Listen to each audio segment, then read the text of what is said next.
part of the Social Science Studies project group. Today we're going to be doing a video project of how culture affects second language acquisition.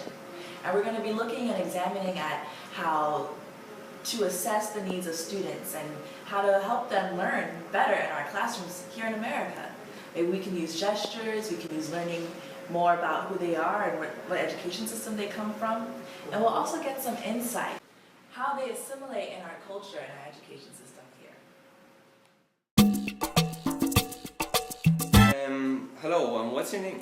It's Josie. And what country are you from? I'm from Jamaica. And how old were you when you got here? I came here when I was 7. And how long have you been here? 12 years. And what was an idea you had of the U.S. that changed once you got here? I guess the idea would be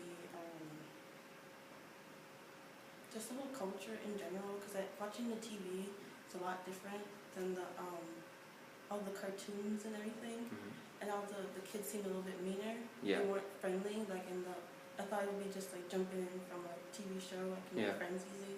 They're actually really mean and bullies. I got like bullied for how I talked and stuff. And that was pretty mean. Okay. Alright, thank you very much. Hello, what's your name? My name is Gomez. What country are you from? I'm from Kyrgyzstan, which back then when I was born used to be the Soviet Union. Anymore. And how old were you when you got here? I was 16. 16. And how long have you been here? 4 years. 4 years. And what event in history was taught one way in your native country that is taught differently here in the U.S.? World War II.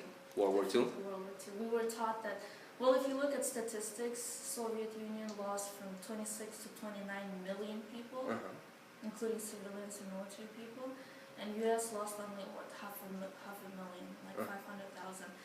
But we were taught that it's only U.S. Soviet Union's contribution, and like we won the war all by ourselves and our allies. But here it was taught that like U.S. was important, and it was very important. And later I learned that Soviet Union was quite important in Europe, and America's contribution was huge in the Pacific. So both were kind of true.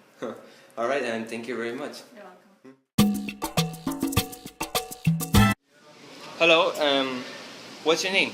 Diana. And what country are you from? I'm from Cali, Colombia. And how old were you when you got here? I was 12. How long have you been here? 14 years. And what shocked you the most when you started school in the U.S.? How big the schools were. They were way bigger from what I was used to.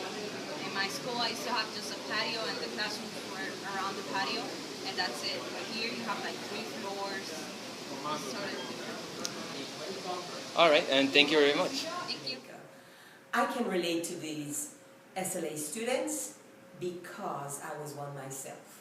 I went to Dominican Republic where I knew nothing about Spanish. Yet I was expected to teach English as a second language.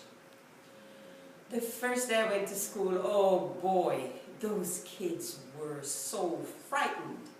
I tried to speak to them in my language, which is English, and they just started crying. They did not know anything that I was saying. So I decided that I am going to learn their language. I started university and I went and I started learning 1 or 2 words, and I took it back to class. The next day, oh, my students were very elated. They started shouting, "Teacher knows Spanish!" And with that, they start to relate to me and to see me differently because I have become a part of them. So in teaching English as a second language, you also need to teach their culture and you need to learn their culture also. Thank you.